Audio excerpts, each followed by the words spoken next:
اتمنى يا رب تكوني مبسوطين وكويسين وانتوا بتتفرجوا على الفيديو ده. اذا كنا عملنا مع بعض قبل كده مخبوزات وعجينة ال10 دقايق والحاجات دي كلها، وعملت مخبوزات كذا مرة، لكن العجينة دي المرة دي في حتة تانية خالص. وكمان هعمل معاكم حشوة. انا هعمل حشوتين، حشوة فيهم بالجبنة في حتة تانية تماما، هتدمنوها بمعنى الكلمة. فعلا فعلا حقيقي عجينة قطنية هشة جدا جدا، اخف من القطن بمراحل. تعالوا يلا بقى نبدأ بالطريقة.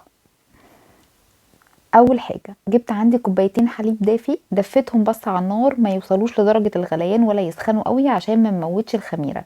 هنزل عليهم بمعلقتين كبار من الزبدة، وحرارة الحليب هتسيح الزبدة معايا.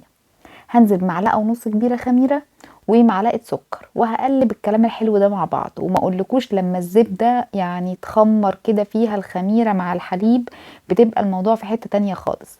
هسيبهم مع بعض كده 10 دقايق، وبعد كده هنزل عندي نص كيلو دقيق. ممكن احتاج 3 4 معالق زياده، بس الاساس نص كيلو حسب نوع الدقيق بتاعكم. وعندي نص معلقه ملح، معلقه كبيره سكر تاني، ونص معلقه كبيره بيكنج باودر، واختياري معلقتين حليب بودره. انا بحب طعمه في المعجنات، ما اقدرش اعمل عجينه بصراحه من غير لبن بودره. انتوا مش عايزين تحطوه عشان حاطين لبن حقيقي يعني، اوكي مفيش مشكله.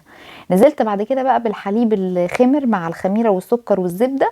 هديهم الاول ضربه كده بالاتاتشمنت ده عشان اقلب كل الدقيق. انا حسيتها انها محتاجه دقيق تاني فزودت بس 3 معالق. خلاص. وبعد كده هنزل بقى بالاتاتشمنت اللي هو بتاع العجن ده، واعجن. مش هعجن اقل من 7 دقايق بالعجان، ومن 10 ل 12 دقيقة لو على ايدي. بالايد سهله، بالعجان اوكي طبعا للناس اللي زي حالتي كده بيعتمدوا على العجان مفيش مشكله. ده شكلها بعد 7 دقايق. بصوا بالايد النظيفه مش بتلزق خالص، بس فيها تلزيقه برضو بسيطه. انا بحب دايما المعجنات بتاعتي تكون ملزقه شويه عشان تطلع طريه.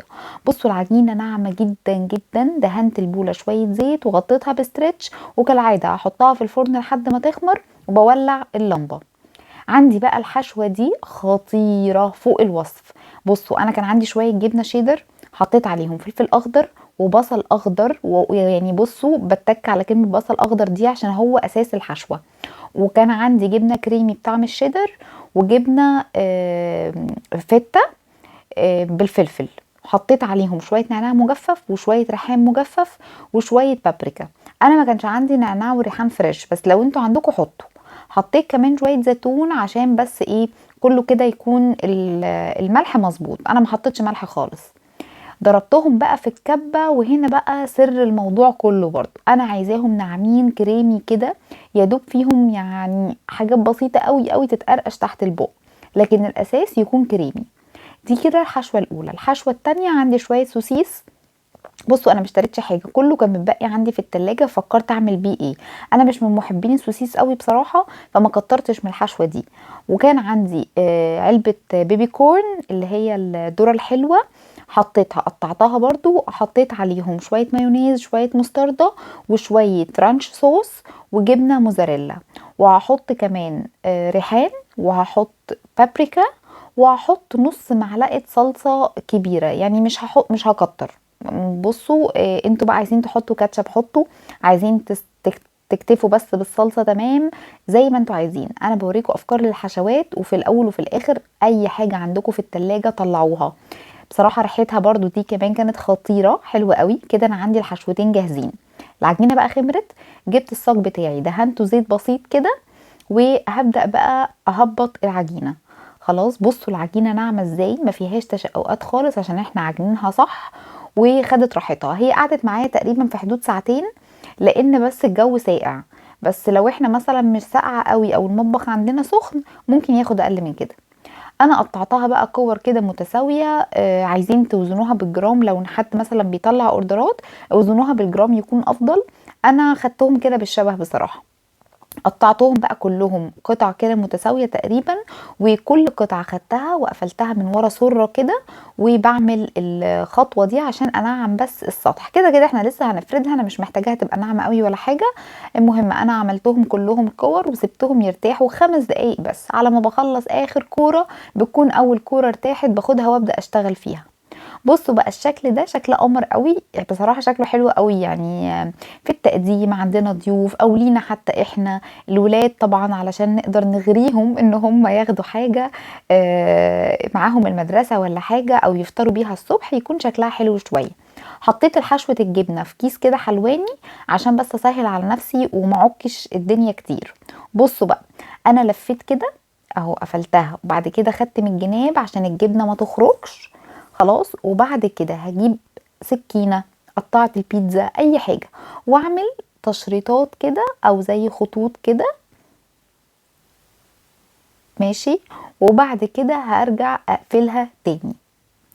سهل جدا مفيهوش اي حاجة، بس ضروري ان انا اقفل من الجناب، خصوصا لو هتحطوا حشوة بقى زي الجبنة التشيدر صحيحة او موزاريلا او الكلام ده كله. اهي واحدة تانية من قريب، حطيت الجبنة لفيت العجينة قطعتها كده شرطتها بالقطعة بتاعة البيتزا ولفيتها تاني كلها كده على بعض.